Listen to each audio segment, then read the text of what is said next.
ठीक है. Yeah, Can you we can see see me you, sir. now? Yeah, you see you very well. Good morning. Okay. Good morning, Dr. Vinay. Good morning. Good morning. Congratulations, Rajesh and the Medanta team. Yesterday was wonderful. Great beginning to a fantastic conference. Lot of interest worldwide. And I'm hoping the next 2 days will also be equally good or even better. So So, thank you, Dr. yes, Vinay. And I think the chairpersons are there, Dr. Prakash, you, Dr. Yogesh Sastry, Dr. Sandeep Nijawan, and Dr. Harsh Rudawat. And now the ball is in your court and is all your 1 hour. okay. Thank you. Thank you very much. Thank you. Welcome to Ideal Care once again. Yesterday, Sandeep from AIG showed a wonderful US guided GJ. That Yeah. is the extreme of interventional EUS, and he did a fantastic job. But before you start doing EUS GJ, and I'm telling you from experience because we have done 22 of them, you have to be really good in the basics of EUS, basic primarily linear EUS. As Nagi told you yesterday, linear EUS is essential before you start any interventions. So what I have decided is to show you a case with basics, and then we will see whether we do some intervention in that case. Can I have the slide, Bibin? Yeah, what is the case, Vinay? Yes, we will just show you. Dr. Vinay. Yeah, Rajesh. So our next session will start at 10:20. So Yeah, you have around 1 hour and 15 minutes. excellent. So let us see. We can show maybe one more case. Yes, sir. So this gentleman, Mr. Talati, is a 44-year-old gentleman. He is a known case of chronic pancreatitis. He has chronic pancreatitis for 5 years. He has had 3 admissions in the past for acute episodes. This time, he has come with an unusual history. He came with a history of jaundice and itching. Now, in a patient who is chronic pancreatitis and who comes with jaundice, you have to be immediately careful. You want to rule out that there is no malignancy developing, that there is no space occupying lesion coming in the head, and also rule out other etiologies. So as you see, his bilirubin was 5 and alkaline phosphatase was also high. We got a CT scan done which shows no mass, mild IHBR dilatation, mild CBD dilatation, and of course chronic calcific pancreatitis with prominent PD. So this is a unusual presentation. Patient of chronic calcific pancreatitis presenting with jaundice, CT showing dilated CBD. We need to first rule out that there is no small neoplasm. So again, Nagi mentioned yesterday that EUS is not so great in evaluation of masses in chronic pancreatitis, and he is very correct. But it is important that we rule out something. And the second aim is, if we need to drain, whether we can drain it in the same sitting. A bilirubin of 5, I feel we need to drain. We will see how it goes. So I Any weight am. loss, sir? Yeah, Vinay, is there a possibility of a benign stricture because of chronic pancreatitis?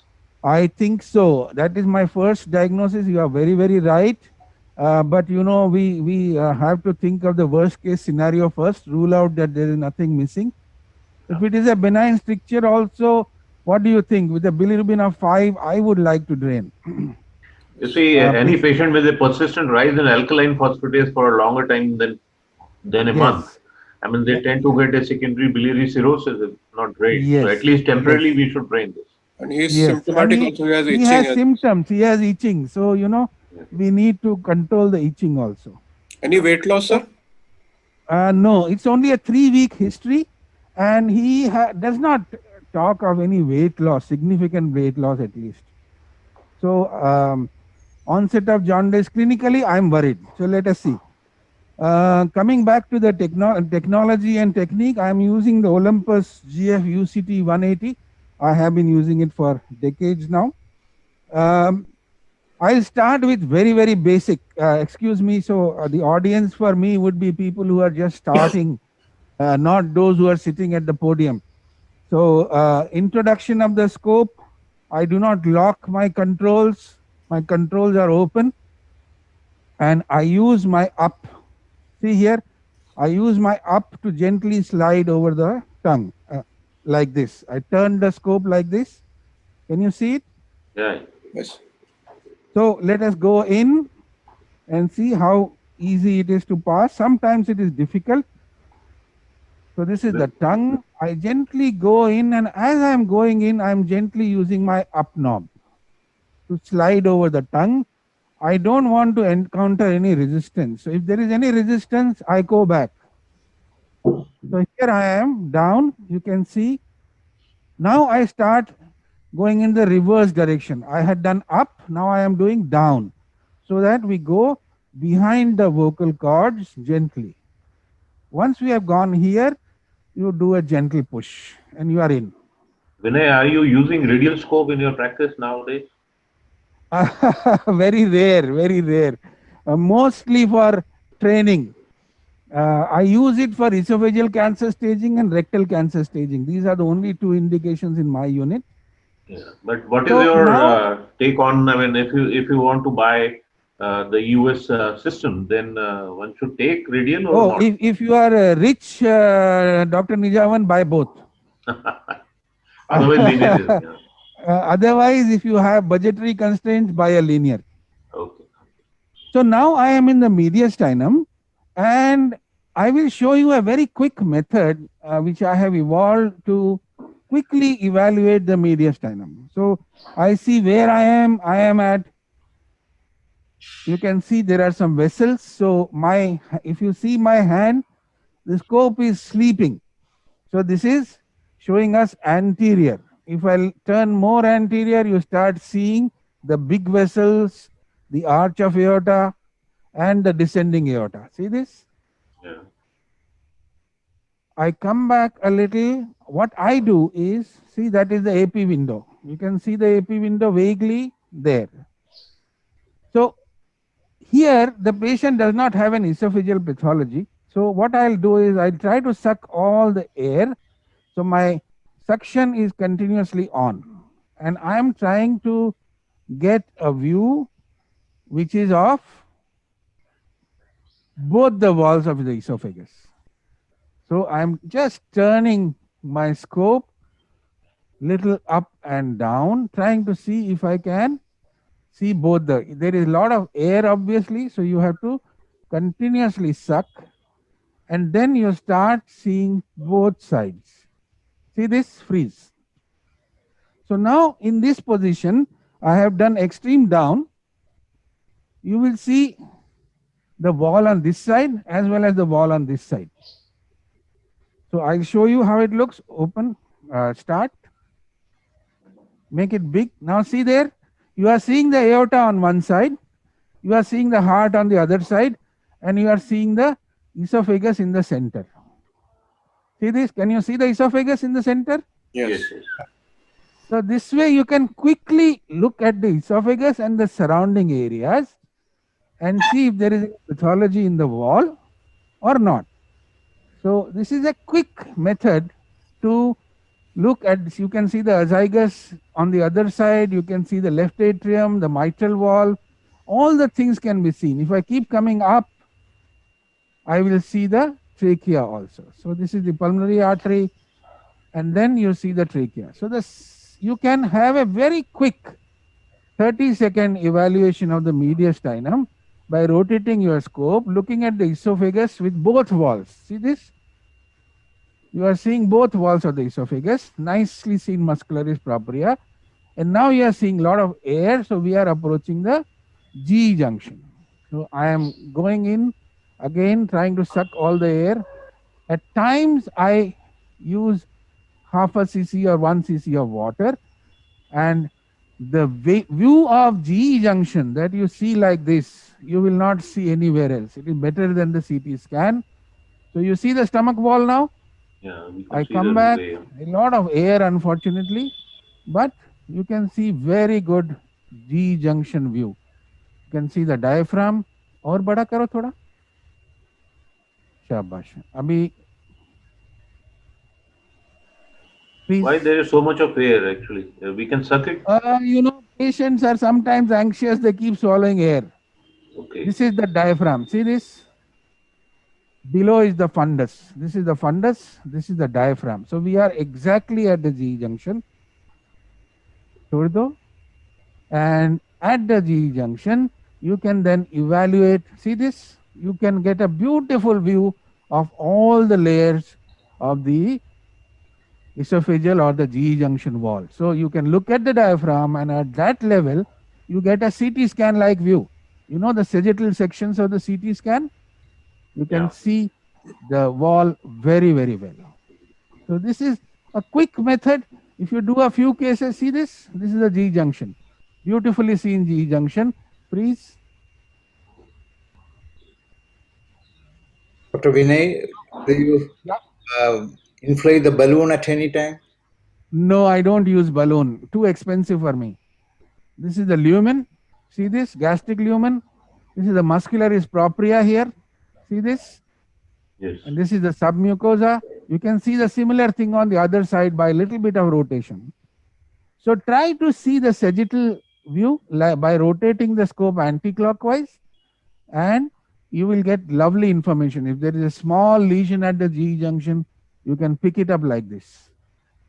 Does this compensate for radial one, sir? Because it's showing both the walls. Is it I think so. I am not, as I told you, I started my EUS with radial, but now increasingly I'm trying to make this scope radial. So you can use this as a single scope.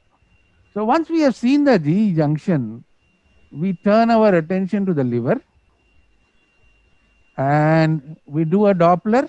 Doppler, please. So our immediate impression is that there is a very mild dilatation of intrahepatic biliary radicals. It's not a very significant dilatation, but it's a good idea to look at the liver very quickly. So what we do is we try to first go back to the G junction and try to see if we can see the IVC. So I'm turning clockwise. See this? Freeze.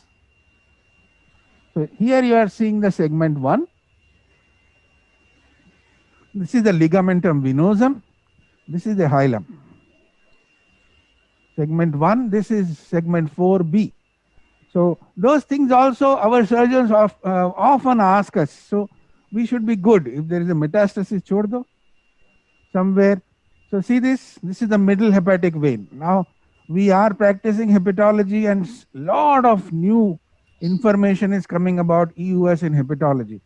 So this is the middle hepatic vein. You see, this will divide your liver into segment 4 below and segment 8 behind. Freeze. So you will have segment 4 here, segment 8 here.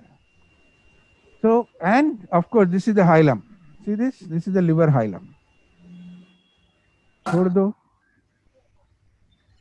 Once we have seen this, we turn little anti-clockwise and we push the scope to the tip of the left lobe of liver. So this is the tip of the left lobe of the liver. You can see the diaphragm underneath again. And then we slowly start withdrawing, carefully evaluating. Now, freeze. You see a big vein here. See this? This is the left hepatic vein. A long vein. This is segment 2. So close to your mark where you puncture is segment 2.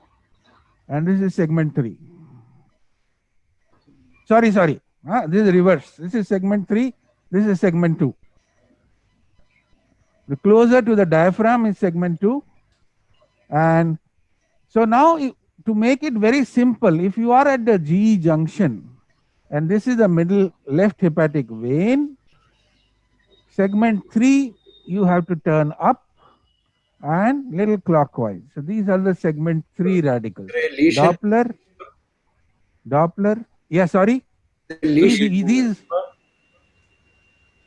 Sorry. Is there a lesion in the liver? Close I am not. See, there is a. Yeah, you are right. See, fantastic pickup. Here, you see there is a hyperechoic round lesion here. Please. Looks to be hemangioma. It probably looks like a hemangioma. 7 millimeters, very small. It is not a MET because it is hyperechoic. So unless you are thinking of a neuroendocrine or a thyroid, you will not think of it as a MET. But there is a lesion. Congratulations, you picked it up before me. Chhod do. So this is good. You quickly evaluate the liver and then you come back to the hilum. So this is, please. This is the area that we are primarily interested in.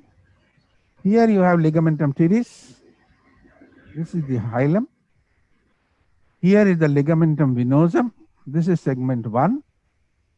Segment 2 and segment 3 are here. Segment 4 is underneath here and segment 8 is way behind. So once you have located the hilum, all you have to do is start turning clockwise. So I am trying to turn clockwise to see if we can get a longitudinal view of the portal vein. Not always possible, but that is how we do the alpha maneuver. So we come from here, turn slowly clockwise, look at the hilum, and here, see this is the hilum. See that? Please. So here you have lots of things. You are seeing one vessel here, and this is the bile duct. Let us apply Doppler and confirm. Chodo. Doppler, please. See that? So the bile duct is below, and you have the portal vein, and far away is the hepatic artery. See, this is the portal vein, big portal vein. And this is the common hepatic duct. Freeze. Let us measure it. Dilated. Yes, it looks dilated. It is 8 millimeters, so mild dilatation. So what we have seen so far is a mild dilatation of CHD, mild IHBR. Okay? And of course, we have seen a lesion in the liver. Chhod do. Now, what I do is I try to follow. And again, this may not be always possible. This patient has a lot of inflammation in the stomach. Try to follow either the portal vein or the bile duct and come to the head of the pancreas. So you see here, we have landed up on the body of the pancreas. Freeze. This is the neck area, and you see something here. This could be a dilated pancreatic duct, or this could be a fluid collection. Let us see carefully. Chhod do. See this? This is the pancreas. You have something here, and then I am turning now clockwise, and you see the pancreatic duct separate. Freeze. This is the pancreatic duct. See here? So probably there is a small fluid collection here. Whether that is the cause of jaundice, we will see. So I like to start from above and go below, trying to find out what could be the pathology. And Vinay, can you comment on the echogenicity of the pancreas? Yes, so that is a very important question. You see the pancreas, there is a lot of white, to talk very crudely. It is not a normal pancreas. Immediately you come to know the splenic vein is underneath and you have dots, strands, and bada karo thoda, let us see if there are some lobulations. No, not so far. And we turn clockwise, tracing the pancreas, and it sort of disappears on us. This is the spleen. Here you see the pancreas is finishing at the level of the left kidney. Chota karo. See, there is a kidney underneath. See that? Yes. Beyond that, I don't see the pancreas. It's over. It's finished. So it's an atrophic pancreas. If your pancreas tail is not properly seen, then you think of pancreatic atrophy, which is known in patients of chronic calcific pancreatitis. So what we have found is, we have here it is a dilated pancreatic duct. Freeze.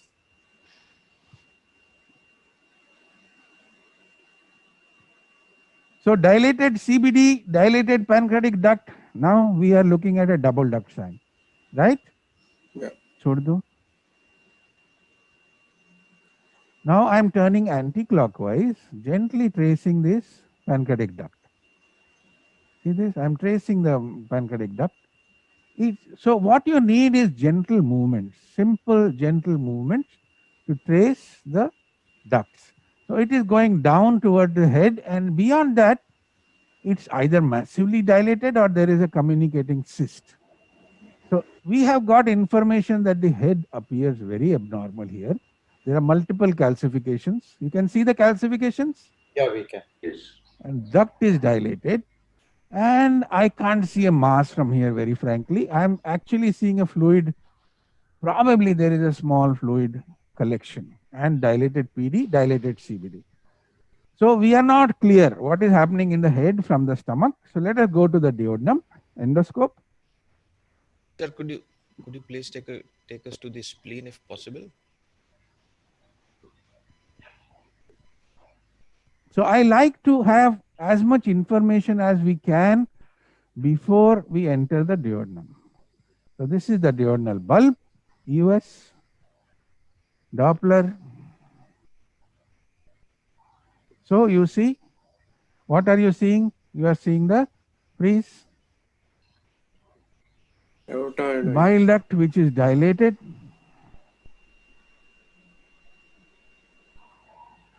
(7.2). Chudo. So at the same time, when I'm here, I'm also trying to see whether we can do a rendezvous in this case.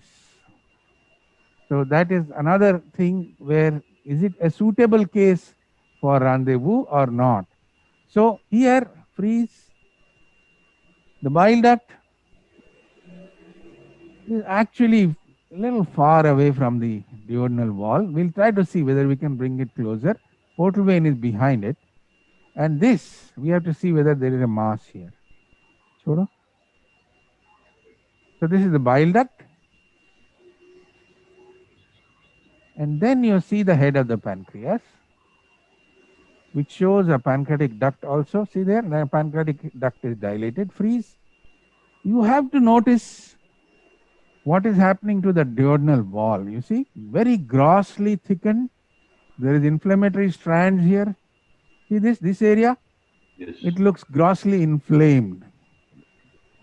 So there is some ongoing acute pancreatitis activity also going on.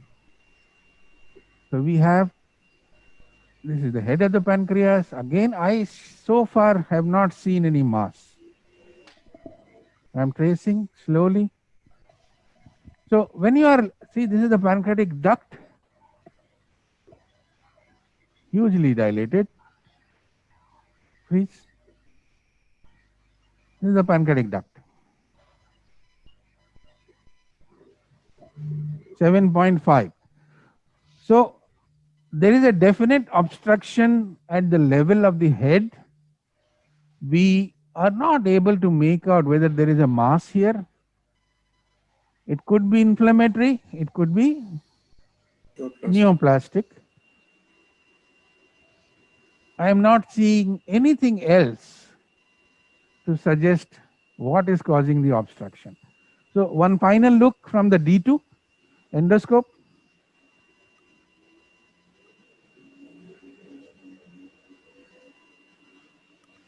So we come back, go in again.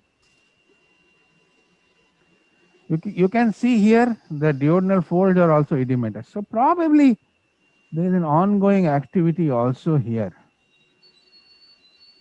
Going into D2, you have to be very careful. You can perforate, especially in these inflamed cases. So look where you are going. Try to maneuver your scope in such a way that it goes in the right direction. Otherwise, we can perforate. So this is a papilla, looks normal. So double duct sign, always look endoscopically at the papilla. Yes.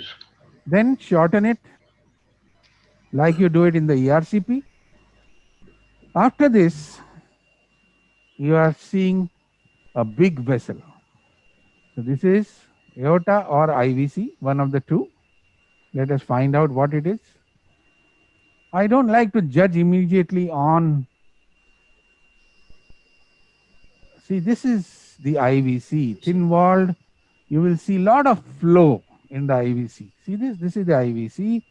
And then underneath is the spine. Then I turn clockwise and I see this aorta. Now, once I have seen the aorta, I use a little up and start withdrawing with clockwise rotation. So you see the thickened duodenal wall. Freeze. You see a small hypoechoic round lymph node here. See this? Chodo. Yes. So keep the aorta in view and you start turning clockwise. More clockwise, more clockwise, more clockwise, and you start seeing the head and the uncinate process.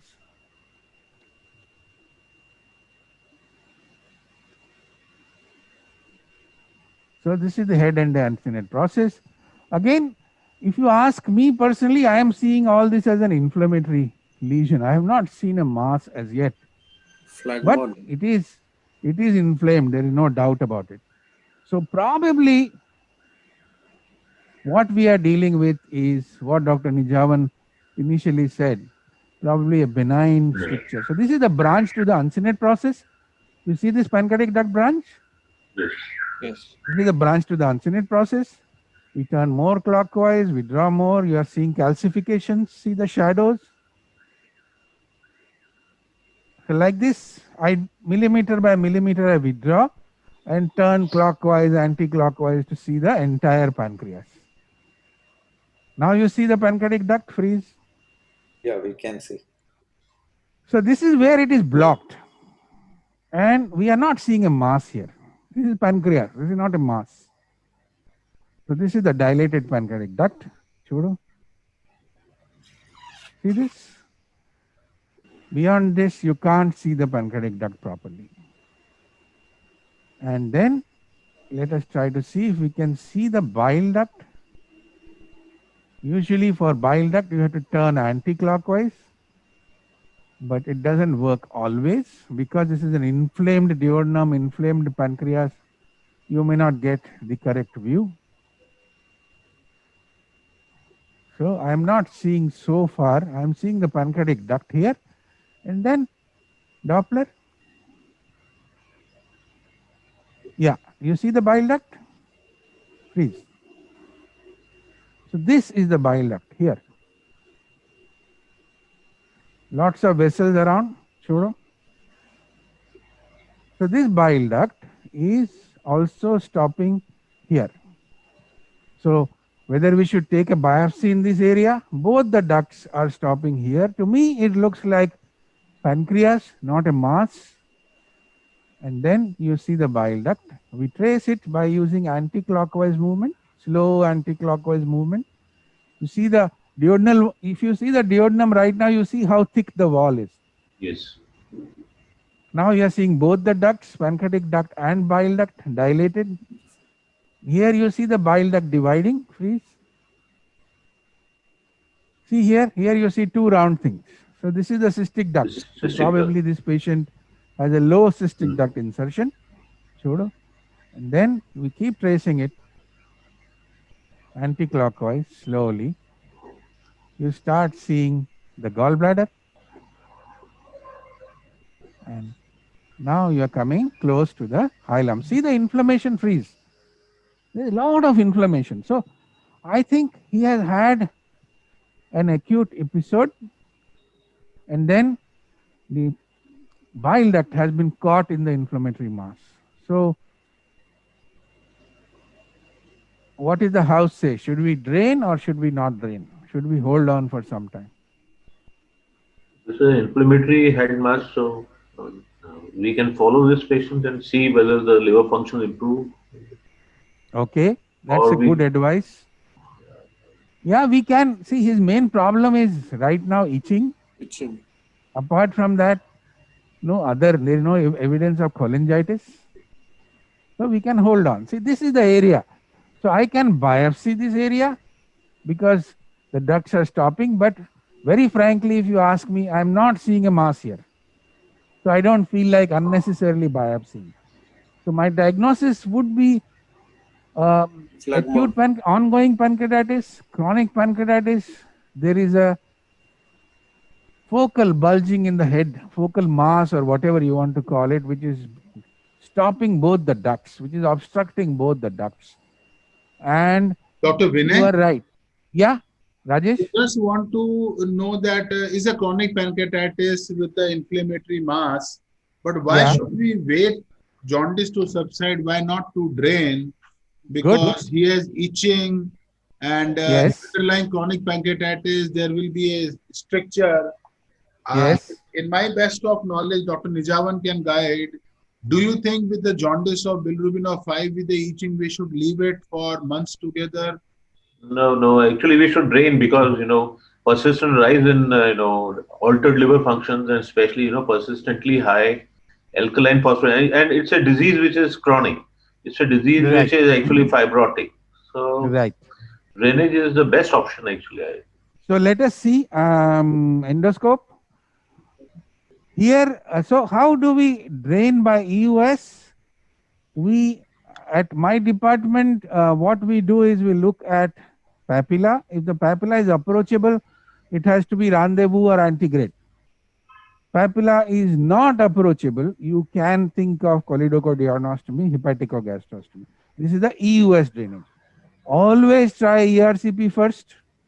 If the ERCP fails, then only go for EUS. Although studies, small number of studies now show that it is okay to try EUS first. Show me the EUS, please. So we are in the bulb. Let me see whether we can get a good view of the bile duct. Doppler, this looks like a vessel to me. Yeah, किधर है मेरा scope? बहुत नीचे चला गया, दिखाओ. Endoscope. Let's come up. This is below the papilla. दिखाओ. So you need, if you are doing a rendezvous, let us say, you need a longitudinal view of the bile duct. This is the gallbladder, so we are very high. See this Doppler. See this? This is the gallbladder. Below is the portal vein, and lots of vessels. I am little scared of trying the EUS in this patient. I can probably puncture here, but see the vessels? Can you see the number of vessels there? Yeah. Yeah. Why do Landmines. there's so many vessels? So Landmines. this looks like a good area. So I'll just teach you in 5 minutes how I decide. Can we turn the patient flat on the tummy? Dr. So Vinay, when I want a therapy, I turn the patient flat on the tummy. Prone is also equally good. Right now the patient is in left lateral. It depends on the size of the common bile duct whether you can do rendezvous, because with the size of Not 7-8 really, millimeters. not really. So when you begin, when you start, yes, it is important. But With as you experience, you can gain go with more it. experience, you can do thinner vessel, thinner CBD also. Now here you see, if I look here, you have a cystic duct here and a bile duct here. So never puncture in this. This is the area we have to puncture. This is our green mark. So let us see now, छोड़ो. Scope को focus करो. नहीं, scope उल्टा है क्या? देखो फ्लोरो ठीक करो. Now see this. See my fluoro? Are you seeing the fluoro? Yeah. This is a bad position for. Are you seeing on fluoro? Yeah. So the scope is looking up. Very bad. When you puncture, you will go towards the hilum. I don't want that. So can we change the position in such a way that our scope looks down? Let us try fluoro. So this has become a practically short loop of scope, like the ERCP that we do. We can puncture here, but it is a very unstable scope position. So all these things have to be determined before you puncture endoscope. So right now I find this case unsuitable, and I'll give one last look whether we can do. So come back, take a long loop. So now I'm pushing my scope in. Take a long loop, go into the pylorus, and now see. So this is a long loop now. Doppler. Okay, still there are lots of vessels, but you see this bile duct fluoro. So there's a question from the audience. Can it be a group pancreatitis? So it's a very, very good question. I'll answer it, but first I want you to see the scope position. See this, again it is looking up. So your needle will look towards the hilum. It will be very difficult for you to pass the wire down. Fluoro, I'm trying to see if we can get, see, I'm turning the scope now. See this? I'm trying to get a long loop and trying to see this. This is a good position. Here. See this? Now the needle will look down. Here. Because you have turned the scope. It's a very long position. My patient is hiccuping actually. Doppler. Lots of vessels. See the vessels? Yes.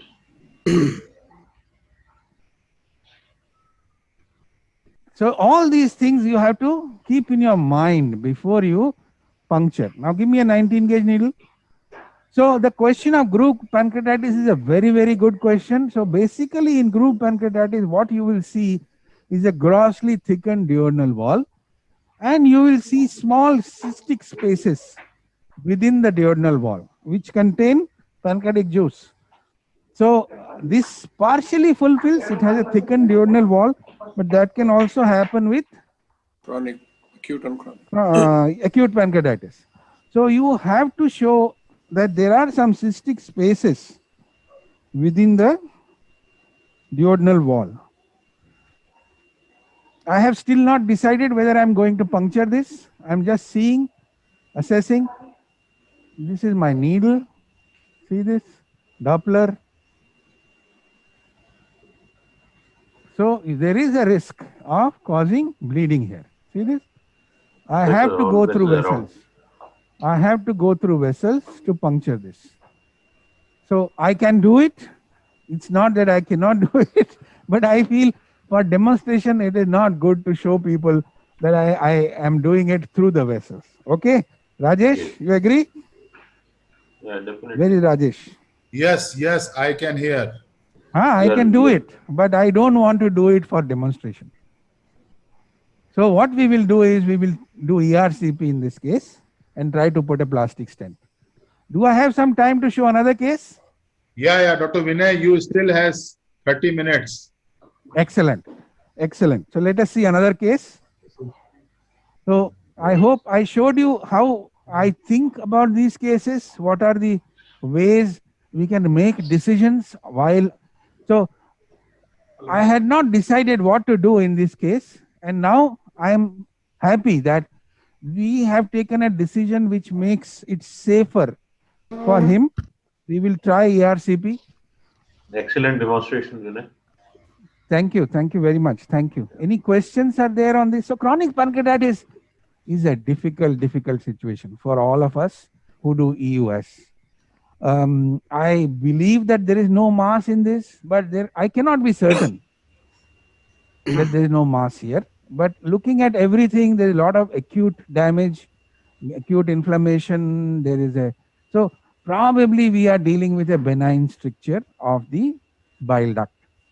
And of course, when we do ERCP, we'll take brush cytology. We'll look at the kind of stricture we have. Is it a smooth stricture or is it an irregular stricture? And then take decisions based on that. At times the ERCP is also actually not very successful, especially when you have such prominent folds and inflamed duodenal wall. You are very right. You are very right. So if my ERCP fails, I'll come back and do rendezvous. Yeah. So your option of holding on is a third option, that we can wait for 1 or 2 weeks and see how he's progressing. That can also be done. But I will try the ERCP today after the live is over and see how it goes. Should we have So we taken a move to biopsy or FNB in this case, sir? Or do you feel, yeah, so that was going into my mind, whether I should take a biopsy. So you have to remember, a biopsy is known to cause pancreatitis again. So you have to worry about flare up. Although this is a chronic pancreatitis case, still, if you are sure, if I had seen something which is suggestive of a hypoechoic mass, I would have definitely taken a biopsy. Here, I am only seeing inflamed pancreas blocking the ducts. So I think here I have gone on my experience that masses within chronic pancreatitis do not look like this. So I would not like to take biopsy here, and I'll go for observation. We'll see how it goes. So place a stent, observe, see how things are. Maybe come back after 2 months or 3 months and see. Sometimes when there is an acute inflammation, you do not see the true picture. You have to wait for the acute inflammation to subside, and then you will see something. So place a stent, take care of the jaundice, hold on for few weeks, and then call him back again to do a reassessment, whether you see something or not. In the meanwhile, if he starts losing weight, if there is a problem, we know that we are dealing with something, and then we involve the surgeons also. So it has to be a multimodality management and deal with everything in a group meeting. Are we ready in the next room? So I'll see you in half a minute in the next room. Sure. Do I have to change this? Dr. Rajesh, I wanted to ask you, in such a situation, should you try ERCP before rendezvous, or if you fail ERCP, you will do rendezvous? What would be your approach? No, I think ERCP is the choice of procedure in this case. And if I fail, then yes, rendezvous will be the second option, but ERCP will always be the first choice. Yeah, very small duct actually. It was not a very dilated duct. It was not a very good case for US guided Rendezvous. because if you have a dilated duct, then even you have more confidence in doing it. Dr. Rajesh, do you routinely use elastosonography in such patients?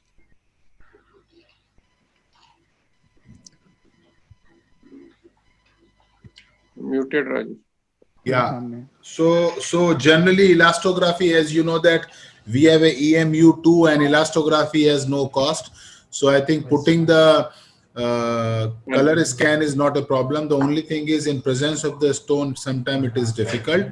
I think contrast EUS will definitely going to help us in such scenario to know about any mitosis. You can target your FNA. That is one of the option. But I think index of suspicion is very important. मेरा voice on है. But at this stage, actually, with Rajesh, elastography, can you hear me? you cannot avoid doing FNA. I agree. Hi, Dr. Vinay, we can hear you. Okay, give me the video, please, and the next case. Yes, So sir. this is another interesting case. This is an elderly lady. अरे ये कौन सा है? नहीं, next case. Case 2, please.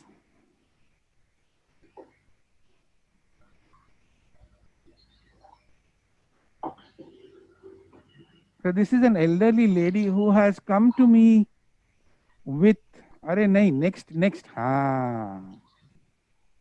83-year-old lady. She has episodes of pain, 2 severe episodes of pain. LFTs are suggestive of cholestasis. Bilirubin is normal, alkaline phosphatase is elevated.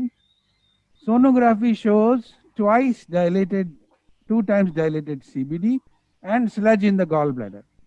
Since she is 83, I'm worried that we are not dealing with something else, or is it just a simple CBD stone? So ideal case for doing an EUS. Can we give fast?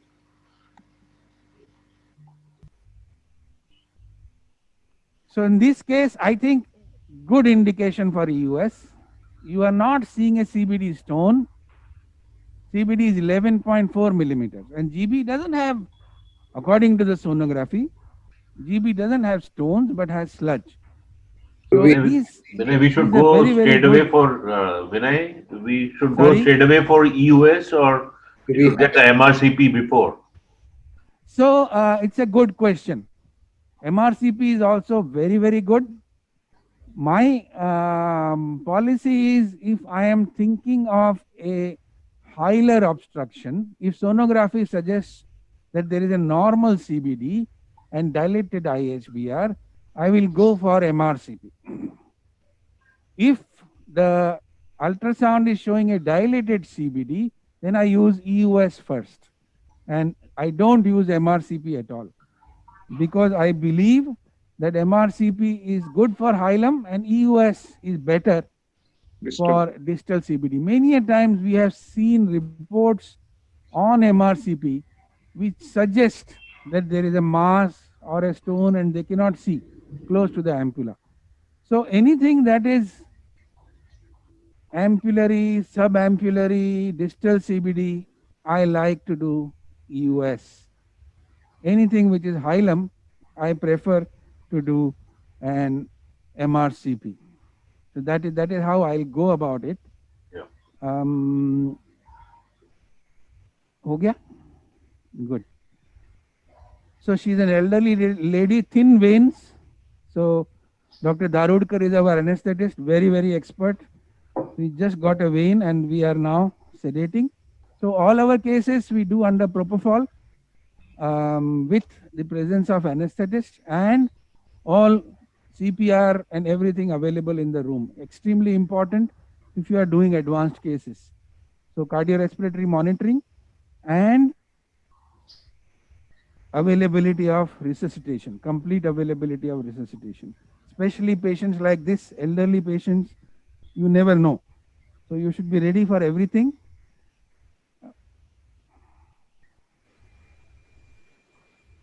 So while the patient is getting sedated, so these are 2 cases that I chose for you which are real indications for EUS. You have chronic pancreatitis, but you do not know whether there is a mass or not. And in this case, you are suspecting a stone, but you do not know whether there is a stone or not. So if you find a stone, things become easy. Sometimes you have surprises. And if there is a surprise, what to do with that and how we can utilize EUS for this. Should we start? Okay. So here I will go straight down. I will not explain all the other things. We have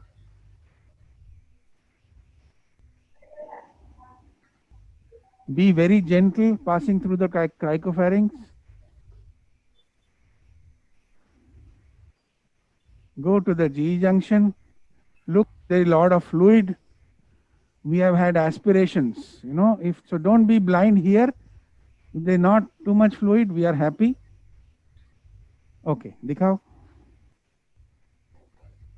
Okay, are you getting the EUS picture? Yeah.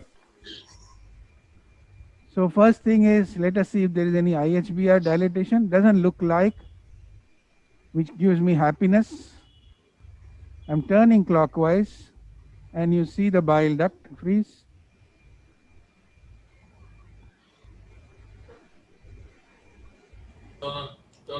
Dr. Vinay, Yeah? can you show us the liver segment anatomy? Okay. I'll just find out whether there is anything in this case and then come back to liver in 2 minutes. Okay. So this is the bile duct. See here, portal vein above, bile duct below. It doesn't look very dilated to me. So probably false scare. Now I am in the head of the pancreas, trying to trace the bile duct still. Looks pretty okay. For our age.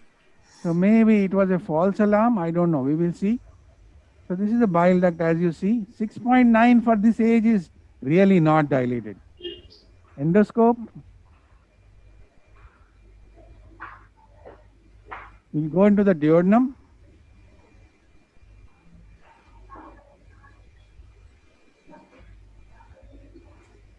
Dikha. I'm into the duodenum, turning clockwise just to see where we are. This is the bile duct. Doppler. Okay, this is the bile duct. We turn clockwise slowly and try to see. Bada karo. Bada karo.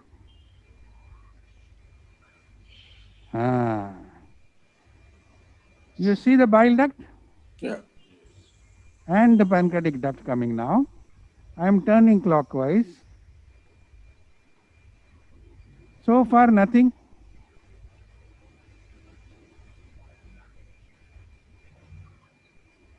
I think there is a diverticulum. That is my first feeling, that we are probably dealing with a diverticulum.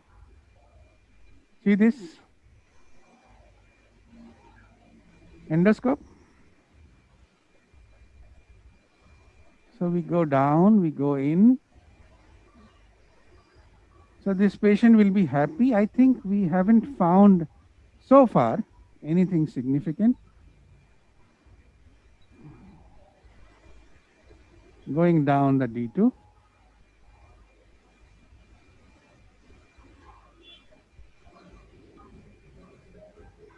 Look at the papilla always endoscopically, because if you are totally concentrating on EUS, you might miss a small lesion at the papilla. So always see the papilla first before you start your EUS. So this is the vertical fold. Papilla looks perfect, right? Yeah. This is the papilla, nothing here. Okay, then I go down. EUS. Can we see the diverticulum? No, David, I have not seen really, but I thought I saw something. So here is the spine.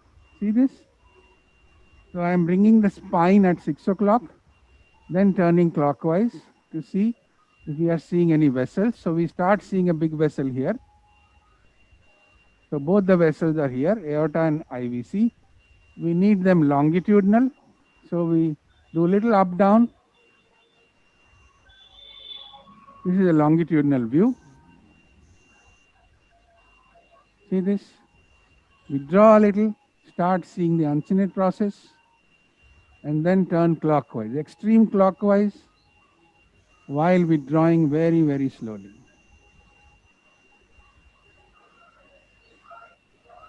Doppler.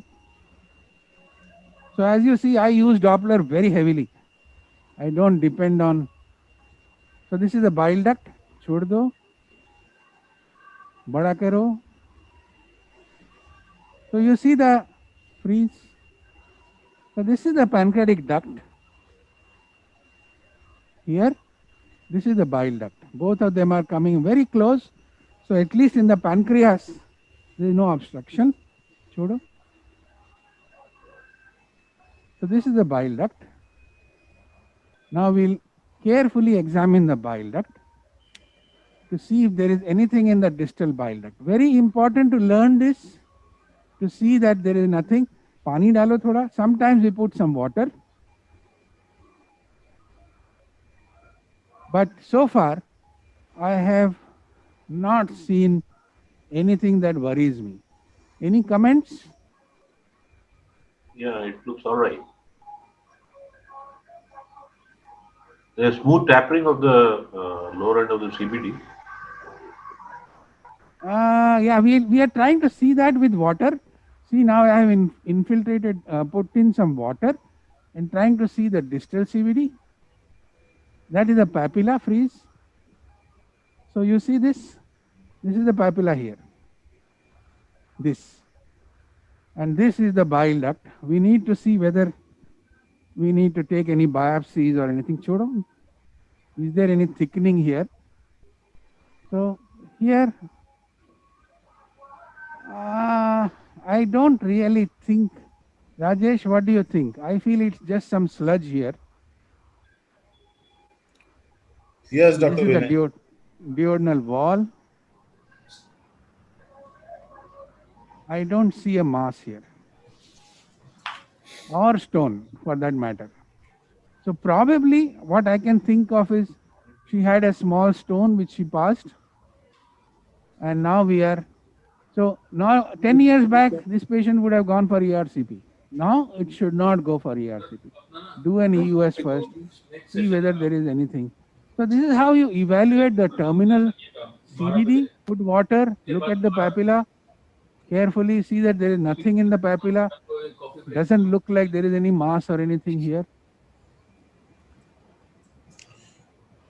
International. Yeah. So this is the bile duct. Rajesh, what do you say? To me, it looks quite okay. Yeah, to me also, Dr. Vinay. And can you show the technique of focusing the ampulla by giving Buscopan water? So you want to see the papilla. See, pani dalo thoda. When you are suspecting an ampullary pathology, it is good to use some water. See this? Now you are seeing the papilla very well. This is the papilla. It's a small papilla. She's an elderly lady. But this is the papilla where both the ducts are joining. See this here? This is the papilla. Nothing much. Looks quite okay. I'll quickly show you the liver segments then, now that we have not found anything. So there'll be no therapy in my session. Sorry about that. Both these patients do not require any therapy. It's good to learn correct diagnosis first, then doing the therapeutic procedure. No, it is very important. I have always believed, increasingly I believe that, chota kar do. Therapy is good. Show us the GB also. Yeah, so GB is when you come back, you either see it from the stomach or from the duodenum. So I will see this. We are at the hilum now. So when you are seeing the hilum, what you do is start turning anti-clockwise. The portal vein will divide into right and left. See here, it is dividing. Okay. Can you see? Yeah. Yeah. Doppler. Yeah, that is the portal vein. See that? It will turn as you go anti-clockwise. Now it has divided into two. The one branch which is coming down is going towards segment 6 and 7 here. So this side will be segment 6 and 7. The one which is going up, you have to trace it further, and then again it will divide. It will divide into two, and closer to you will be segment 5, and distal to you will be segment 8. So again come back, let us do it again. Portal vein. This is the portal vein. We trace it till it divides into two. Here, see, it divides into two. Trace the upper branch which is closer to the transducer. See that? That is the branch. Till again it divides into two. See that? Here it is dividing. Yes. Please. So, here you will have segment 5. Here you will have segment 8. If you trace the other branch, chodo,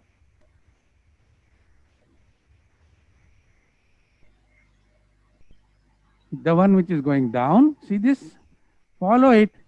It takes you to segment 6 and 7. If you want to really see segment 6, you have to really isolate the right kidney first, and the part of the liver just above that is the segment 6. Then the rest of the segments I showed you in the last this thing.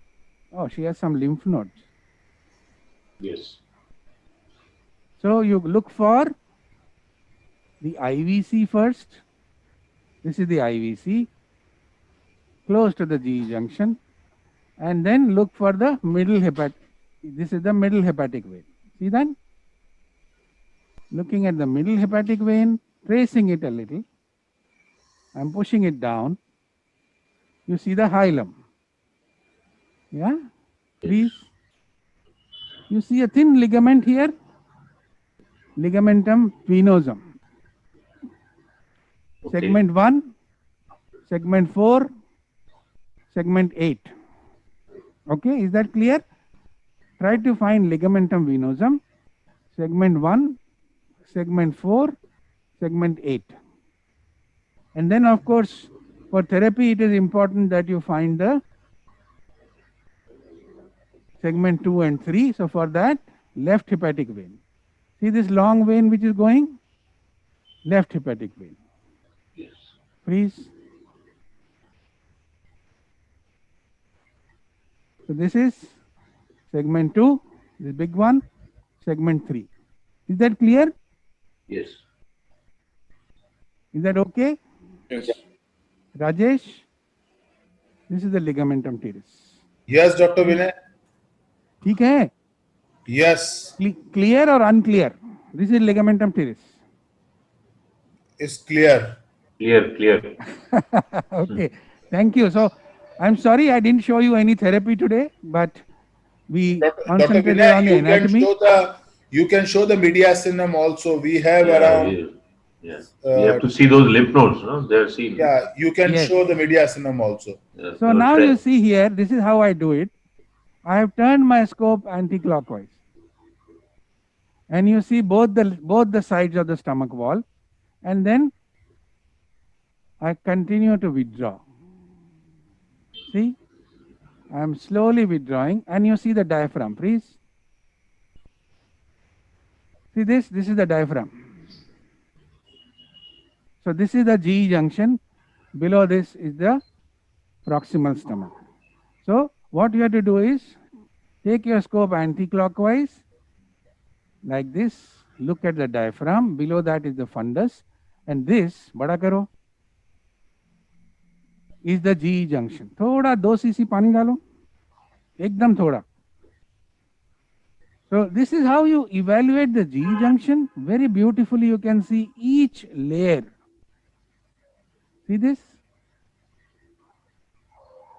हवा डाल दिया तूने. ठीक है, कोई बात नहीं.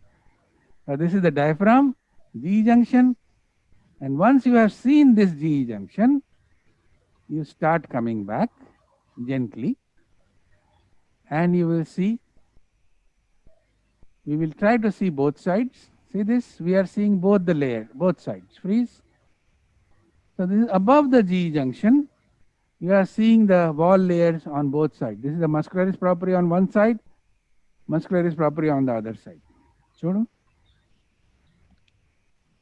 Keep withdrawing. It can be done really fast. You start seeing the heart. Keep withdrawing, keep withdrawing. See, you are starting to see above the heart these lymph nodes, large lymph nodes, heterogeneous.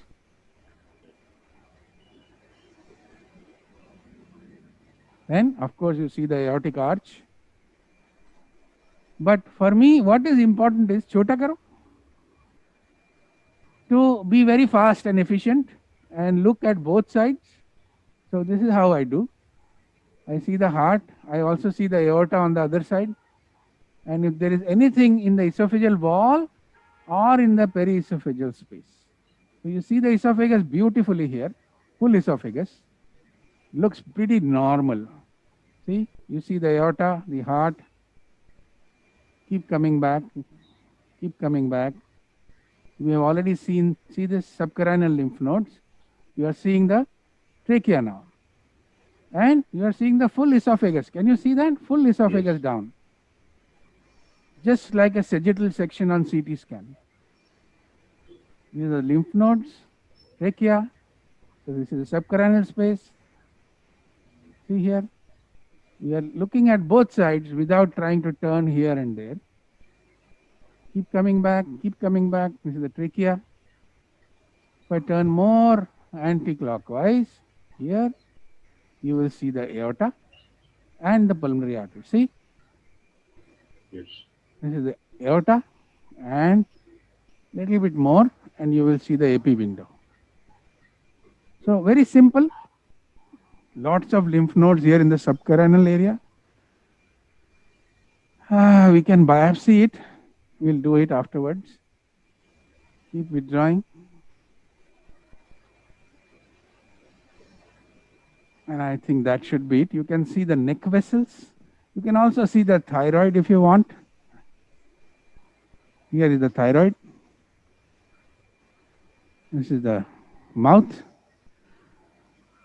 I just got a paper for review. EUS in head and neck cancers. Very good paper from Japan. So probably that will be the next frontier, doing EUS in the pharynx. Yeah, that's a difficult area to judge actually. Sorry? A lot of air is there in the pharynx. Yeah, Lot of- but I guess you can make it. You can make it. Maybe you use a balloon. Yeah. So that's it from here. If there are any questions, please let me know.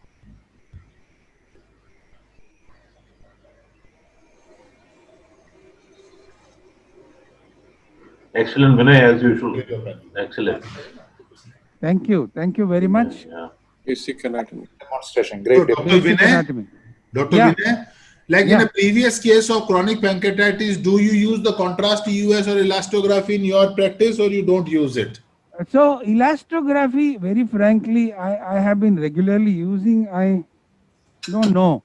Maybe I'm not so good at it. I find contrasting information. Contrast, it adds to the cost of my patient.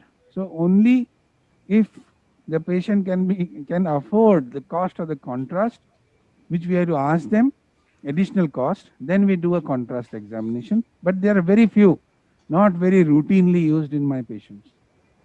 So sometimes you get a question from the surgeon, and then upfront we tell that patient that you will need a contrast examination probably, and that cost is added. Not much, but still about 6,000 rupees is added, and that is a problem. It's a real problem because as it is, US biopsy is expensive, and then you add. It is a good technique. It's an excellent technique, but use it sparingly in patients where really there is doubt. And if your patient can afford it, yes, it's a good technique. So, Are you Dr. still Vinay, using some FNAs or Yeah. only FNBs for masses, solid masses? Sorry, Rajesh. yeah, there is. Are you still using? Sorry, Yeah, Dr. Yogesh Shastri, please go ahead. Dr. Yogesh, please go ahead. Yes, Yogesh. sir. Are you still using FNA needles in certain cases, or mainly No. FNBs for masses? No FNA needles in my department. Only Very FNB. rarely, if you have a lesion behind a vessel and you are in a position where you have to take tissue, that is the only situation I will use a 25 gauge needle. There is a big vessel in front, so I will go through the vessel, take a single pass. Apart from that, I cannot think of any situation where I will use an FNA needle. We are very comfortable with a 22 gauge biopsy, core biopsy needle. Yes, yes. We use it everywhere, mediastinum, stomach, duodenum, everywhere, even in the pancreas, bile duct, rectum. Works very, very well. We get very good cores. We are doing only single pass now. Probably 1 or 2 cases in 100, you will need more than one pass. So it has made life very convenient. And only if there is a big vessel, I will think of an FNA needle. Otherwise, no. Interventions, yes, you need a 19 gauge needle. You cannot do it with a core biopsy, obviously. But interventions, you need 19 gauge and then 25 gauge for these rare cases where you are worried about bleeding. You have a young patient, there is a small cyst in the uncinate process. Your referring doctor insists that he needs something from that cyst. You know that you are going through a long area of the pancreas and there is a risk of pancreatitis. You use a 25 gauge needle. So, very, very rare occasions. And which FNB needle you recommend? So we use Boston and Cook both. Mostly Boston and sometimes also Cook. Both are good.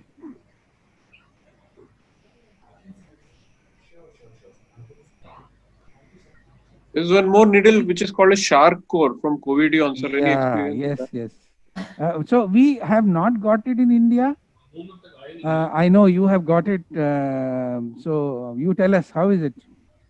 It's very good, sir. Actually, you can change even the needle in it because it's a sheath. Right. So you can have 19 or 22. I used it in US in one of the conferences, but in India it is not available.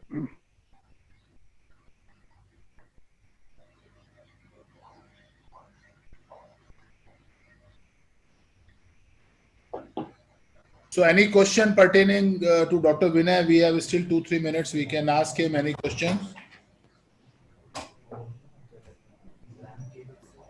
Be good in diagnostic EUS first. That would be my lesson. Do lots of cases. And then once you have done 50, 60, 70 FNAs with 19 gauge needle, then you venture towards interventions. That will make the procedure safe. Try first pseudocyst drainages, they are relatively easy. And then go towards the other areas which have higher risk of complications, like biliary drainage, pancreatic duct drainage, or GJ. GJ, I have had 2 perforations out of 22, so almost 10%. It's still a procedure in evolution, and despite using the tube that Professor Takao Itoi has, it's a very good tube, but there are still areas, you saw it yesterday also, it's not a very, very easy procedure right now. We need better technical improvements, but very promising, great procedure. Don't try it at home. Try it only when you are really, really confident. So go with pseudocyst drainage. Celiac block also has risks, but it is relatively okay, harmless. So once you are comfortable with your diagnostic, then go to these interventional procedures. They are challenging, but they are wonderful to do. Always have a team. You cannot do it alone.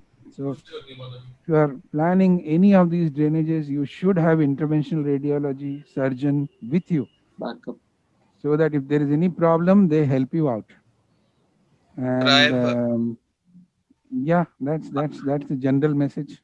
I have a question, sir. I'm Harsh here. Yes.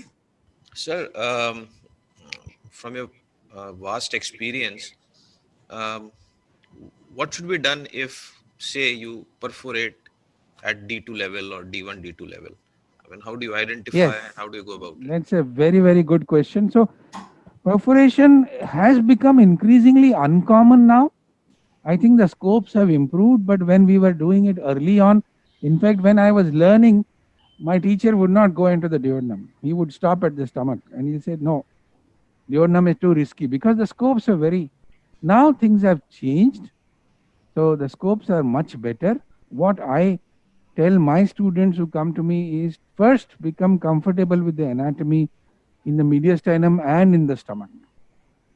Get used to the scope first, how it moves, because you know it is a little different from ERCP scope. It has a longer bending section and it has an oblique view.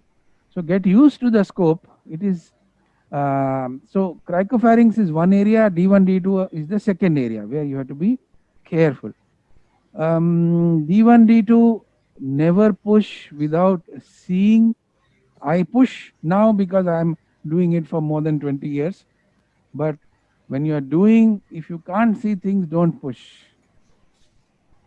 Perforations, I have seen perforations at D1, D2. I have seen perforation at D3 also with an EUL scope. So trainees sometimes become, enthusiastic and do things which they should not be doing. If there is a perforation, it's a sure shot case. If you have a clip, please apply the clip Ovesco. If you have the wherewithal, otherwise the patient goes to the surgeon. And it's a bad advertisement for your unit. If the patient goes out to some other unit, your friends will talk, your anesthetist will talk, your surgeon will talk. So be careful. Be careful, particularly if you are in private practice and not in a government institution. Don't take unnecessary risks. Take risks only when you are comfortable and you have a good teamwork available. Thank you, Dr. Vinay. Thank you. I think we are ready for the next session.